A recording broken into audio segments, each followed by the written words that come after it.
6 سال دفتر داخل کر کے رکھتے ہیں. جس ملک میں غریب کی جھونپڑی کو ناجائز تجاوزات کا نام دے کے گرا دیا جائے اور بنی گالا کے محل کو ریگولرائز کرا دیا جائے, وہاں پر قومیں ترقی نہیں کرتی. اللہ نے چاہا وہ دن آئے گا جب ان آٹا چوروں کو, چینی چوروں کو, دوائیاں چوروں کو پاکستانی عوام مجبور کر دے گی کہ یہ اپنی شکل دکھانے کے قابل نہیں رہیں گے انشاءاللہ. سینیٹ الیکشن کے حوالے سے اطلاعات یہ ہیں کہ تجوریوں کے منہ کھول دیے گئے ہیں, آفرز کی جا رہی ہیں. جو ناراض اراکین ہیں اپنی اپنی پارٹی سے, ان کو یہ یقین دہانی کرائی جا رہی ہے کہ اگلے الیکشنز میں آپ کو سپورٹ دی جائے گی اور آپ کو دوبارہ ایوان میں لایا جائے گا. ہر طرح کی لالچ دی جا رہی ہے. یہ اطلاعات موجود ہیں. جو لوگ سرگرم ہیں رابطے کرنے میں, اس میں پرویز خٹک صاحب کا نام ہے, جہانگیر ترین صاحب اپنے دوست حفیظ شیخ کے لیے رابطے کر رہے ہیں, ناصر حسین شاہ صاحب پیپلز پارٹی کی طرف سے کل کراچی میں متحرک تھے, آج اسلام آباد میں وہ متحرک ہیں. اسی طرح سے تمام جماعتیں رابطے کر رہی ہیں. لیکن دلچسپ بات یہ ہے کہ کل سپریم کورٹ کا ایک اہم فیصلہ آنا ہے. اسے تشریح کرنی ہے کہ صدارتی ریفرنس جو بھیجا گیا تھا کہ آیا شو آف ہینڈ سے سینٹ کا الیکشن ہو سکتا ہے یا نہیں ہو سکتا. اگر یہ فیصلہ آ گیا کہ شو آف ہینڈ سے کرایا جا سکتا ہے تو حکومت نے تیاری کی ہوئی ہے, ایک ایکٹ جاری کیا ہوا ہے, تو حکومت یہ کروا سکتی ہے. اور اگر ایسا ہوا تو پھر لین دین اور وعدے دھرے کے دھرے رہ جائیں گے اور پھر کسی حد تک ٹرانسپیرنسی آ جائے گی, یا پھر اپنی ضمیر کے مطابق جس کو ووٹ دینا ہے اسے سامنے آ کر ووٹ دینا پڑے گا. کیا صورتحال ہوگی؟ دلچسپ صورتحال ہے. ہمایوں اختر خان صاحب میرے ساتھ موجود ہیں, سینئر رہنما ہیں. ہمایوں اختر خان صاحب بہت بہت شکریہ آپ کا. ملک احمد خان صاحب میرے ساتھ موجود ہیں مسلم لیگ نون سے, سر آپ کا بھی بہت بہت شکریہ. سسی پلیجو صاحب میرے ساتھ موجود ہیں پاکستان پیپلز پارٹی سے, آپ کا بھی بہت بہت شکریہ. ہمایوں اختر خان صاحب, سب سے پہلے تو یہ بتائیں گے جو اطلاعات ہیں, میں تصدیق تو نہیں کر سکتا مگر سن رہا ہوں, جہاں پر بھی بات کی میں نے, پورے ملک میں مختلف ارکان پارلیمنٹ سے بات کی, مختلف جماعتوں کے لوگوں سے بات کی, سب یہ خدشہ ظاہر کر رہے ہیں کہ پیسہ چل رہا ہے. تو آپ کے پاس بھی ہیں ایسی اطلاعات؟ دیکھیے وہ تو اب دیکھتے ہیں کہ کل سپریم کورٹ کی کیا انٹرپریٹیشن آتی ہے, جیسے آپ نے فرمایا, اور اس کے مطابق ہمارا تو آرڈیننس ایک تیار ہے جو کہ اوپن بیلٹ کرے گا. ہم یہ سمجھتے ہیں کہ آئین میں جو 2 چیزوں کا ذکر ہے, ایک پروپورشنل ریپرزنٹیشن اور سنگل ٹرانسفریبل بیلٹ, تو مجھے یہ بتائیے کہ میں ایک مثال دیتا ہوں. اس وقت سندھ میں غالباً 11 میں سے پیپل پارٹی کی 6 سیٹیں بنتی ہیں. انہوں نے کینڈیڈیٹس 11 رکھے ہوئے ہیں. اگر پیپل پارٹی کے 6 سے زیادہ کینڈیڈیٹ آتے ہیں تو مسعود بھائی یہ آئین کی خلاف ورزی نہیں ہے. آئین تو پروپورشنل ریپرزنٹیشن کہتا ہے. آئین تو کہتا ہے کہ پیپل پارٹی کی اگر 6 سیٹیں بنتی ہیں تو وہ 6 ہی آنی چاہیے. تو اس کا مطلب ہے کہ یہ جو نظام ہے سیکرٹ بیلٹ کا, یہ تو آئین کے مطابق ہے ہی نہیں. بہرحال ہم نے سپریم کورٹ سے اپینین مانگا ہے, ہم اس اپینین کا انتظار کر رہے ہیں. سٹنگ گورنمنٹ ہے, آج تک نہیں ہوا مسعود بھائی. سٹنگ گورنمنٹ کہہ رہی ہے کہ جس کی جتنے سیٹیں بنتی ہیں, اور پنجاب میں ہم نے یہ کر دکھایا ہے. آئی تھنک سندھ کو اس سے سبق سیکھنا چاہیے. پنجاب میں پی ایم ایل این اور پی ٹی آئی نے مل کے اور یہ کر دکھایا ہے. اگر نہیں ہوگا تو دیکھیے اگلے 2 دن ہم سب شرمندہ ہوں گے, یہ قوم شرمندہ ہوگی جو اگلے 2 دن ہوگا پھر ادھر غالباً. کیونکہ آپ مرکز میں کیوں نہیں کر پا رہے سر؟ اور جو آپ نے مفاہمت یہاں کی ہے پنجاب میں, اب یہ ایک اور یو ٹرن نہیں ہے؟ عمران خان صاحب کو میں سناتا ہوں, وہ کہتے کیا رہے ہیں, سنیں ذرا. میں ہر قسم کی سوچ کے ساتھ بات کرنے کے لیے تیار ہوں, ہر قسم کے نظریے کے ساتھ میں بات کرنے کے لیے تیار ہوں, لیکن جو میں کبھی کسی قسم کی مفاہمت جو میں نہیں کروں گا, میں کبھی بڑے بڑے ڈاکوؤں کو این آر او نہیں دوں گا, میں کبھی چھوٹے چوروں کو جیلوں میں ڈالوں اور بڑے ڈاکوؤں کو این آر او دوں, یہ میں کبھی نہیں کر سکتا. آپ نے لانگ مارچ کرنی ہے, بشک لانگ مارچ کریں. آپ نے لانگ مارچ جدھر بھی کرنی ہے, میں آپ کی مدد کروں گا آپ کرنے کے لیے. لیکن اگر آپ الٹا بھی لٹک جائیں, این آر او نہیں دوں گا. سر مفاہمت نہ کرنے کی بات کرتے تھے اور ہم 2.5 سال سے زور دے کر کہتے تھے کہ مساق معیشت پر بات کر لیجئے، آپ کشمیر پہ بات کر لیجئے، آپ لا اینڈ آرڈر پہ بات کر لیں، دہشت گردی پہ بات کر لیں، دیگر معاملات پہ بات کر لیں، لیکن آپ کی طرف سے جواب آتا تھا کہ ان چور ڈاکوؤں کے ساتھ تو بیٹھنا ہی نہیں ہے، مفاہمت ہو ہی نہیں سکتی۔ سینٹ میں مفاہمت کیسے ہو گئی؟ یہ مفاہمت نہیں ہے، یہ ایک الیکٹرل پروسیس ہے جس میں آخر میں پیپل پارٹی نے بھی ایک کینڈیڈیٹ مناز صاحب کھڑے کیے ہوئے تھے، حالانکہ ان کی سیٹ ایک بھی نہیں بنتی تھی، انہوں نے وڈرا کیا اور یہ طے پایا کہ پنجاب میں اس طرح کی حرکات ویسے بھی مسعود بھائی کم ہوتی ہیں سینٹ کے الیکشنز میں، اور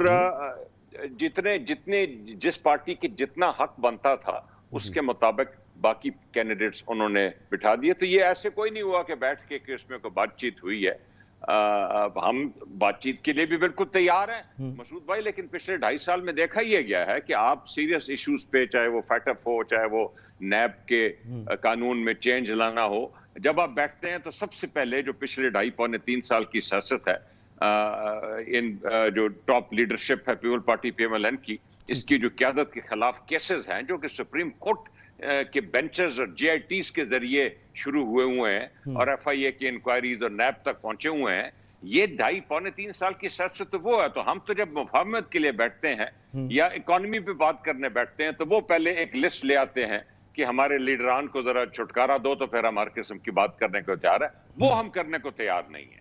اچھا، اور یہاں پر ایسا نہیں ہوا ہوگا آپ سمجھتے ہیں؟ ٹھیک ہے، ملک احمد خان صاحب، کیا وجہ ہے کہ بلاول بھٹو زرداری صاحب اور پیپلز پارٹی جس نے کنونس کیا PDM کو کہ ہمیں الیکشنز میں جانا چاہیے، بائی الیکشنز بھی لڑنے چاہیے، سینٹ کے الیکشن بھی لڑنے چاہیے، وہ یہ سمجھتے تھے کہ اس سمت میں ہم آگے بڑھیں گے تو تحریک عدم اعتماد کی راہ ہموار ہو جائے گی، لیکن وہ مسلسل یہ بات کر رہے ہیں کہ سینٹ الیکشن کے بعد لانگ مارچ ہی ہونا ہے۔ مریم بی بی نے کل فرمایا کہ ہو سکتا ہے لانگ مارچ کی نوبت ہی نہ آئے اور اس سے پہلے ہی حکومت چلی جائے، تو یہ ڈیفرنس کیوں ہے؟ مسعود صاحب دیکھیں، جو بھی ہمایوں صاحب کا ایک پوائنٹ آف ویو ہے، میرا اس سے تھوڑا سا کانٹریری ہے کہ جو پروپورشنل ریپرزنٹیشن ہے وہ ریپرزنٹیشن کانسٹیٹیوشن میں جو ہے وہ ریگارڈنگ پروونسز ہے۔ جیسے فار ایگزامپل بلوچستان کی اسمبلی کی تعداد بالکل تھوڑی ہے اور اس میں بھی equal number of senators Balochistan کو ملتے ہیں، تو یہ پروپورشنل ریپرزنٹیشن ہے۔ سندھ کی تھوڑی زیادہ ہے، KP کی سندھ سے تھوڑی کم ہے اور پنجاب کی سب سے زیادہ ہے۔ تو جو ایکول جو پروپورشنل ریپرزنٹیشن تھی وہ اس لیے تھی کہ جو بائی کیمرل ہاؤس ہوگا ہمارا، 2 ایوانی مقننہ ہوگی، تو اس کے نیچے تو ہمارے پاس اسٹرینتھ قومی اسمبلی میں پنجاب کے پاس سب سے زیادہ ہے۔ تو وفاق میں ایک ایسا ادارہ ہونا چاہیے جو ہماری چاروں اکائیوں کو ایک متناسب نمائندگی، ایک اس کے برابر جو سروں کی ایکول ریپرزنٹیشن اس کے مطابق وہاں پر ہے۔ تو اس کا پولیٹیکل پارٹیز کے ساتھ کوئی تعلق نہیں ہے، کوئی زبان سے تعلق نہیں ہے، کوئی نسل سے تعلق میری رائے میں ایسا ہے۔ ٹھیک۔ اچھا، اگلی بات جو آپ کہہ رہے ہیں کہ جو اگر یہ بات مان لی جائے اور اس فارمولے کو مان لیا جائے جو یہ کہا جا رہا ہے، تو یہ تو لارجلی پیچھے پنجاب میں اس کے انیشیٹر جو تھے وہ چودھری پرویز الہی صاحب تھے۔